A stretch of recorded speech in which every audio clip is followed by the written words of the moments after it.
In the rainy streets of Seattle, a young woman's world stood still, trapped in a broken wheelchair, her dreams fading with every passing day. But one night, inside a small garage filled with sparks and sweat, a poor mechanic decided to change her life forever. What he built wasn't just a machine. It was hope reborn. Like, share, and subscribe, and tell us where you're watching from. Now let's get started. The soft drizzle painted Seattle's streets in silver that morning. The sidewalks glistened, and the faint hum of traffic mixed with the rhythm of raindrops tapping against cafe windows. Inside the Maple and Bean coffee house, warmth and chatter filled the air. But outside, near the curb, a young woman named Lily Parker sat alone. Her wheelchair, old and rusted, had jammed again. The left wheel refused to move, the rubber peeling at the edges. Lily gripped the cold metal handle and tried to push forward, but it didn't budge. A sigh escaped her lips, half frustration, half exhaustion. The street seemed to move around her, not with her. Businessmen in suits hurried past, umbrellas bobbing, sneakers splashing through puddles. A few glanced her way, eyes filled with fleeting sympathy, but no one stopped. It wasn't cruelty, just indifference, the kind that cities learn too well. Lily lowered her head, her auburn hair sticking to her wet cheeks. She whispered, "Not again," and hit the side of the wheel, feeling the sting of helplessness rise inside her chest. A few feet away, the smell of engine oil and the rumble of an old pickup truck filled the air. A man in his late 20s, Jake Miller, was unloading a toolbox from the truck bed. He worked at a small auto garage down the block, known for fixing cars others had already given up on. His jacket was torn, his hands blackened with grease. But his eyes, warm hazel, quietly kind, noticed what others didn't. He saw Lily struggling, her trembling hands trying to fix something she shouldn't have to fix alone. For a moment, Jake hesitated. He wasn't used to approaching strangers, especially someone who looked as fragile as she did. But something about the scene, the rain, her silent tears, the way her lip quivered, pushed him forward. He wiped his hands on his rag and crossed the street, dodging a cab that honked impatiently. When he reached her, he crouched slightly, trying not to startle her. "Hey," he said softly, "mind if I take a look at that?" Lily blinked, startled by his sudden presence. She looked up, her blue eyes meeting his. "It's fine," she murmured, embarrassed. "I'll call someone." Jake smiled gently, shaking his head. "I'm someone." "Name's Jake. I fix broken things for a living." His tone carried a light humor that made her almost smile. After a pause, she nodded hesitantly. "Okay, I guess it couldn't get worse." Jake knelt beside the wheelchair, running his fingers along the bent spokes and loose axle. The problem was obvious. Years of wear, neglect, and bad repairs had finally taken their toll. As Jake inspected the wheel, Lily's heart raced. She wasn't used to kindness that came without pity. She'd been in this chair for 5 years, ever since a car accident stole her ability to walk. People had offered help before, but always with that same look, half sorrow, half discomfort. Jake's eyes were different. They weren't looking down at her. They were looking at her. And in that small difference, she felt a strange calm. "Looks like your left bearing's completely shot," Jake muttered. "Did anyone ever replace this?" She shook her head. "No, I couldn't afford a new one." Jake frowned, but didn't pity her. Instead, he opened his battered toolbox and began rummaging through it, pulling out a small wrench and a screwdriver. "Let's see if I can do something about that." The rain had turned heavier now, soaking his hair and shoulders, but he didn't seem to care. Lily tried to protest. "You'll get wet," she said. "It's okay," he replied with a grin. Seattle rain builds character. For the first time that morning, she laughed softly, a sound she hadn't made in weeks. Minutes passed. Jake worked with focus, his hands moving confidently, as if the wheelchair were just another engine. He loosened a few screws, adjusted the alignment, and used a thin piece of metal from his toolbox to brace the broken bearing. Lily watched him closely, the way he bit his lip in concentration, the quiet determination in his movements. It was strange to her how someone could care so much about something that wasn't theirs. "Why are you helping me?" she finally asked. Jake looked up, rain dripping from his hair. "Because no one else is." That answer hit her harder than she expected. Simple, honest, and painfully true. She looked away, blinking back tears. The streetlight flickered above them, reflecting on the puddles that surrounded the wheels of her chair. "You know," Jake continued, tightening the last bolt, "this thing's tougher than it looks. Just needs a little love." Lily smiled faintly. "Guess that makes two of us." Jake paused, met her gaze, and for a second, in the middle of a busy Seattle morning, the noise of the city faded into silence. He gave the wheel a test spin. It wobbled, then turned, smoothly, cleanly, like new. Lily gasped. "You did it?" Jake stood up, stretching his back. "Temporarily," he said. "You'll need a real fix soon, but this should get you home." Her hands trembled as she gripped the wheels, moving forward. The chair glided effortlessly. Her heart swelled with gratitude. "Thank you," she whispered, voice breaking. Jake smiled softly. "You don't owe me anything." "No," she said, looking up at him. "I think I do." The cafe door opened behind her, releasing a wave of warm air and the smell of coffee. "Can I buy you one?" Lily asked suddenly. Jake hesitated, wiping rain from his face. "I'm kinda late for work," he said, glancing at his truck. She looked down, nodding, but then he added, "But I'm not good at saying no to free coffee." Her face lit up. They rolled, or rather she rolled and he walked, into the cafe together, leaving behind the puddles, the rain, and a world that suddenly seemed a little less lonely. Inside, the glow of hanging lights and soft jazz wrapped around them like a blanket. Jake ordered a black coffee, Lily a caramel latte. They sat near the window where raindrops streaked down the glass, painting reflections of passing cars. Conversation came easily about cars, life, and the strange beauty of broken things. For the first time in a long while, Lily didn't feel broken. She felt seen. The way Jake listened, the way he smiled, it felt like someone had finally looked past the chair and found the person still fighting inside it. When they finally parted ways, Jake promised to check on her chair again later in the week. Lily nodded, her heart oddly full.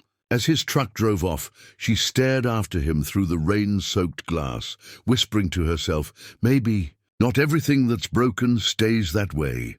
That thought, simple, fragile, and full of hope, stayed with her long after he was gone. She didn't know yet that this was only the beginning.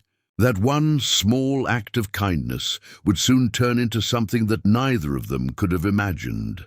The next few days moved slower for Lily, yet lighter somehow. Each morning, she found herself wheeling near the garage at the corner of Pine Street, where Jake worked. The faint hum of engines and the smell of motor oil became strangely comforting. Sometimes she'd just stop by the open garage door, pretending to look at passing cars, while secretly hoping Jake would notice her. And he always did. "Morning, Miss Coffee," he'd call with a grin, referring to the caramel latte she ordered that day. His easy smile felt like sunshine in her cloudy routine. Jake had kept his word. One afternoon, he walked out of the shop with his sleeves rolled up, a smudge of grease on his cheek, and asked if he could tune up her wheelchair properly. Lily hesitated. No one had ever cared about it beyond repairs. "You sure you have time for that?" she asked.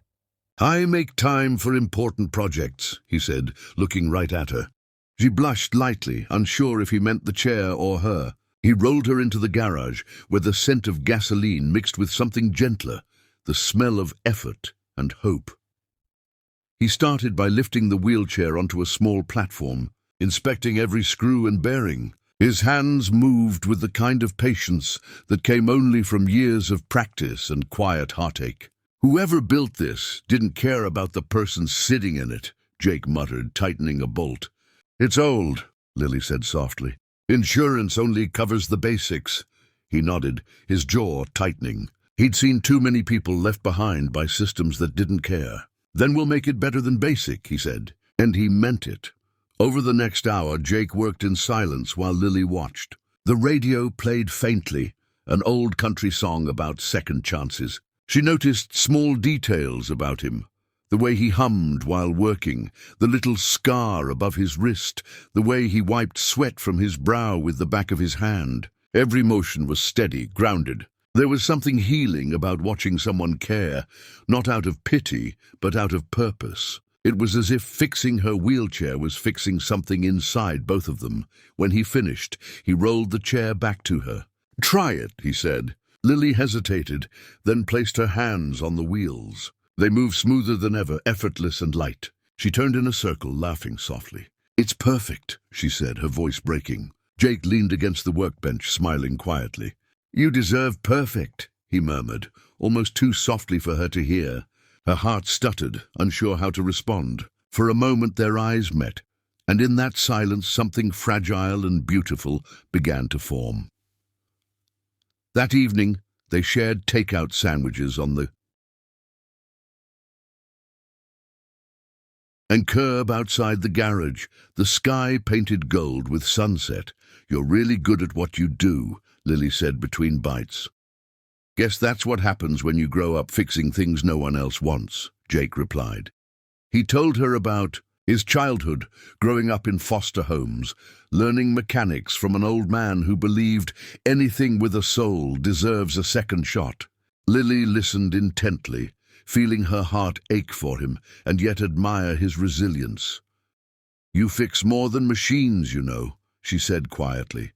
He looked at her and smiled, but didn't answer. As the days turned into weeks, their meetings became a quiet ritual. Lily brought him coffee. Jake made small upgrades to her chair whenever he could. A smoother brake handle, a new seat cushion, reinforced wheels. Each addition carried a piece of his care. People in the neighborhood started to notice them. The poor mechanic and the girl in the wheelchair, always smiling, always together. But neither of them cared about what others saw. In their little world of steel, grease, and laughter, everything finally felt right. One afternoon, Jake rolled out an old laptop on the workbench and showed Lily something on the screen.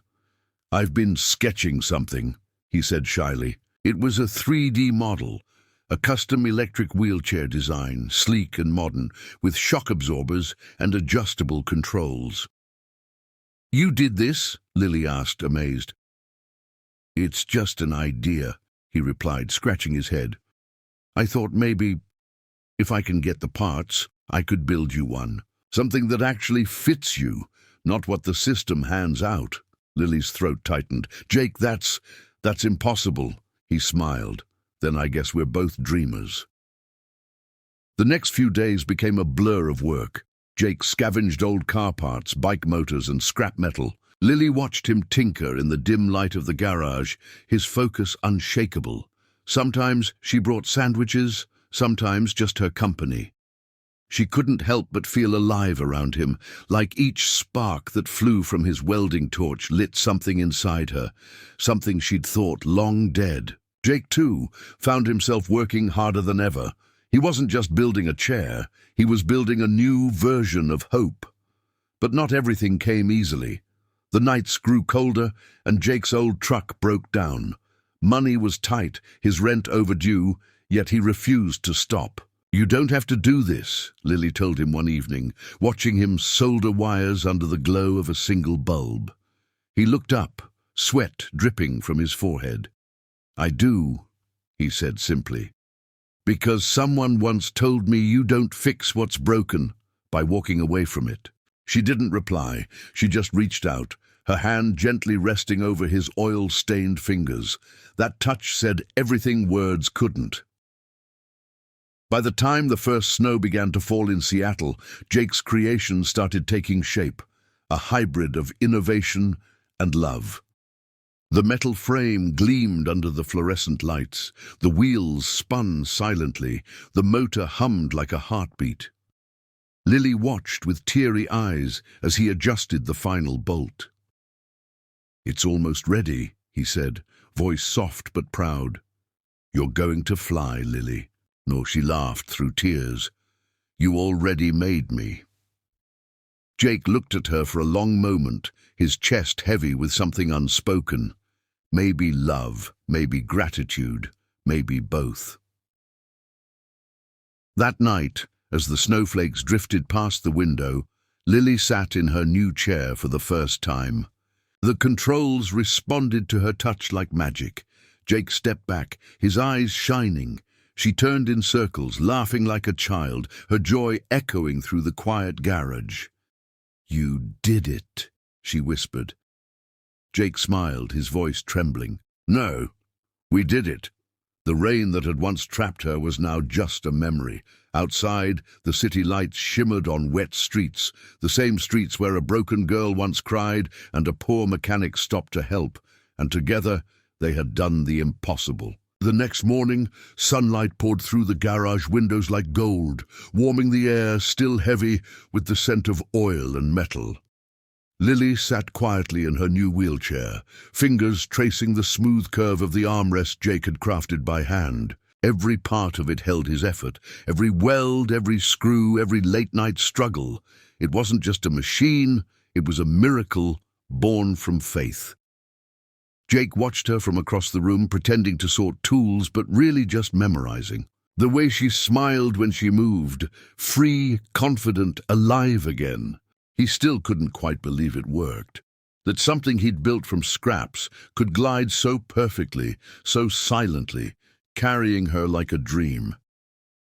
"You know," Jake said, wiping his hands on a rag, "I think you handle that chair better than most people handle cars." Lily laughed softly, spinning once more. "You're just jealous because mine's faster," she teased. Her laughter filled the space, warm and light, melting the coldness that once haunted the walls of his life. For Jake, that sound was the only reward he needed. As days passed, their friendship deepened into something wordless but undeniable. Jake would take her on drives outside the city, through winding forest roads where autumn leaves painted the world in fire. They'd park by the lake, watching. Sunlight ripple across the surface, while ducks drifted lazily by. Sometimes they talked for hours, sometimes they didn't need to speak at all. "I used to think my life stopped after the accident," Lily said one evening. "But then you showed up, like some grease-stained miracle." Jake chuckled softly. "Nah, you just needed a new engine." Winter rolled in quietly, coating Seattle in mist and frost. Business at the garage slowed, but Jake didn't mind. He spent most of his free time upgrading Lily's chair, installing better brakes, stronger motors, softer lights for nighttime rides. He even painted her name, Lilybird, in cursive across the back. "Why that?" she asked, smiling. "Because you remind me of one," he said. "You fell, but you still found a way to fly." She didn't reply. She didn't have to. The tears in her eyes said everything. For the first time in 5 years, she didn't feel broken anymore. But life, as always, had its storms. One evening, Jake got a call from his landlord. The garage lease was being terminated. A new company had bought the property and he had 30 days to leave. The words hit him like a hammer. That small, oil-stained shop wasn't just his livelihood, it was his sanctuary, his history, his connection to her. When Lily found out, her face fell. "Jake, what will you do?" she asked. He forced a smile. "I'll figure something out, I always do." But deep down, he wasn't sure. He'd poured everything into building her chair, every dollar, every drop of strength. For days, he avoided talking about it. He still showed up, still smiled, still pretended everything was fine. But Lily could see through him. One afternoon, she rolled into the garage and found him sitting silently beside the half-empty shelves, staring at his hands. "You helped me when I had nothing left," she said softly. "Now it's my turn." He shook his head. "Lily, you don't owe me anything." "That's where you're wrong," she whispered. "You gave me back my life. Let me help you rebuild yours." Her words cracked something open in him. The wall he'd built for years finally fell. Over the next week, Lily reached out to a friend, a local journalist who ran a community spotlight column.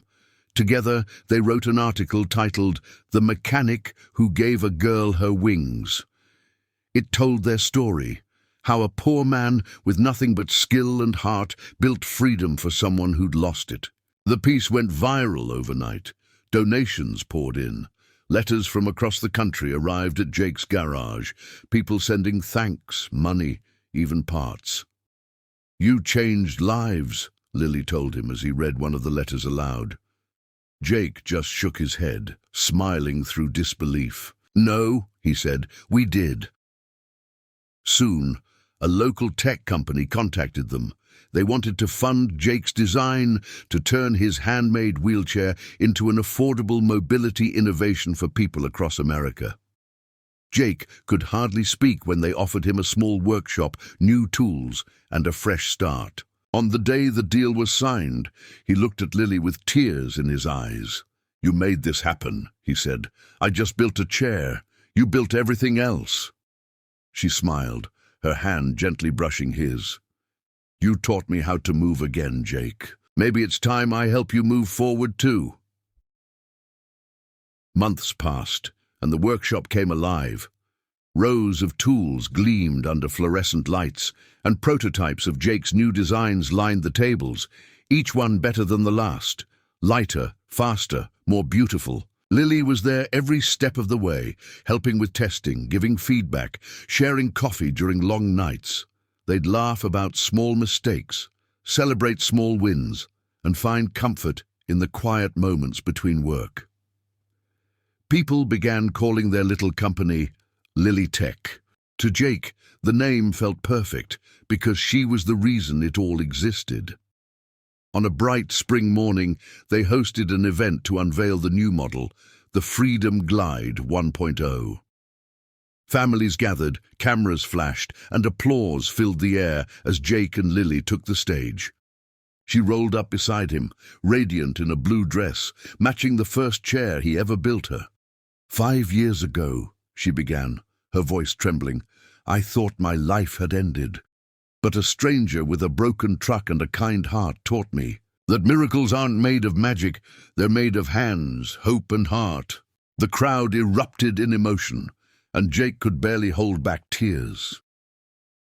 That night, after the lights dimmed and the guests left, they stood outside the workshop under the quiet Seattle sky. The air smelled of rain again, like the day they met. "Funny how it started with a broken wheel," Jake said softly, "and now look where we are." Lily smiled, reaching out her hand. "It wasn't just a wheel," she said. "It was my whole world turning again." Their hands met, rough mechanic's palms and delicate fingers, fitting perfectly like two parts of the same design. Jake looked into her eyes, voice barely a whisper. "You fixed me too, Lily." The rain began to fall, gentle and silver, tracing down their faces as they stood there, two souls once broken by life, now complete because they found each other. The world around them blurred, but neither cared. The poor mechanic had done the impossible, not just rebuilding a machine, but rebuilding hope, love and purpose. As Lily leaned against him, the soft hum of her chair filled the night air like a promise that would never fade. And together, beneath the same rain that once witnessed her tears, they rolled forward into a future they built with their own hands.